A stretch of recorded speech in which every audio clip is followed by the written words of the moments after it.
Okay, so the last thing I want to go over for this project is the assembly drawings. We're going to start our first assembly drawing with the small little sub-assembly that we have of the table plate and the groove pin.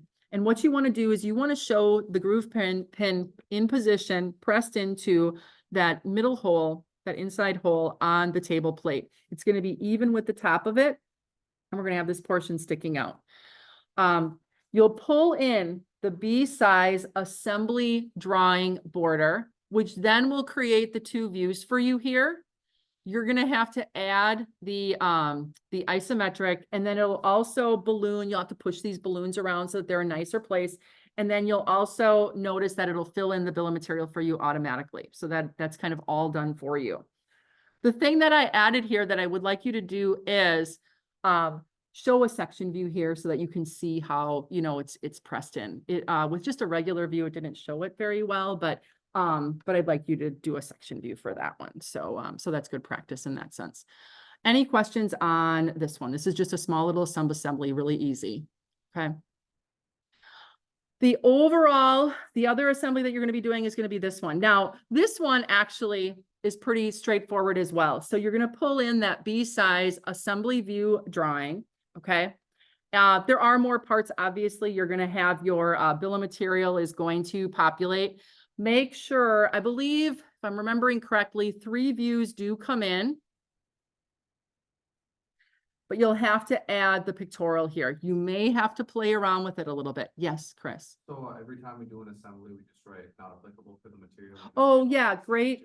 Yes, always not applicable, because the material on a title block is going to be like, what are you going to be using there? And now, since it is a assembly, there's not one specific material that you're going to be using. So yeah, always put non-applicable for that. Yeah, because you also don't want to leave it blank, because then it looks like is something missing. So you want to know, you want people to know that you intentionally, you don't have to put anything in there. Yeah. So then what you're going to do is you're going to have your views here. Something that I always like to see, if you have a view on an assembly, make sure you put at least one balloon on there. Otherwise, it's kind of like, really on any drawing, if you don't put any dimensions or balloons on a view, then it's almost kind of like, why do you have it there, right? So I think there is visually a place for this left side view. So I put the thumb screw on that one. So at least one balloon on every one of your views here. I'm always going to look for that. Okay. There's only a couple in the top here so that we can see that. And then what I'm going to point out to you here. Okay. So if you recall, when we were looking at the hardware, we pulled in some smart mates from Creo. Okay. When you do that, the part number is going to be what they describe as their description, because they save it, if you would, rather than a number, they save it as that description, that generic description. So what you need to do is it's going to put it into your, like bill of material, but it's also going to, you're going to see it populate that very same part into your working directory, because that's where it's going to save it to. What you need to do is change that description for any one of those smart fasteners, or I'm sorry, intelligent fasteners or intelligent screws.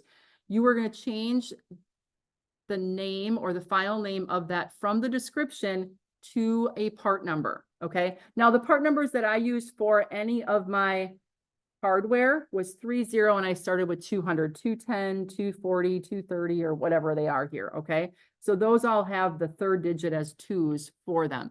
Whether you use that same scheme or not, I'm kind of neutral too. But you want to have a part number here and then the description that you see over here, because the description for those intelligent fasteners are going to leave this blank.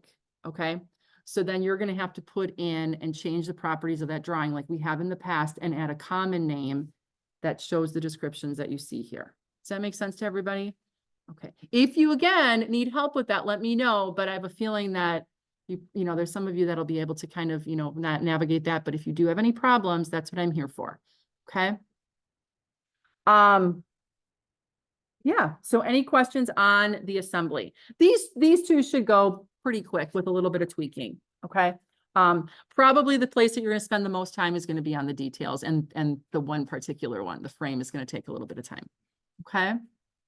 All right, so with that, this was my overview. I just want to reiterate again that these are guides. And as long as, you know, you're doing it in a way, even if it's not exactly like what I have, just making sure that you're doing the tolerances and the fits, making sure that they're appropriate, you're following ANSI standards, then I will be okay with that. And the guides are there again for you to peek at if you need some guidance. And then I'm here as well. Okay, I am going to stop the recording and then I'll let you guys work and I'll be here to answer any questions that you have.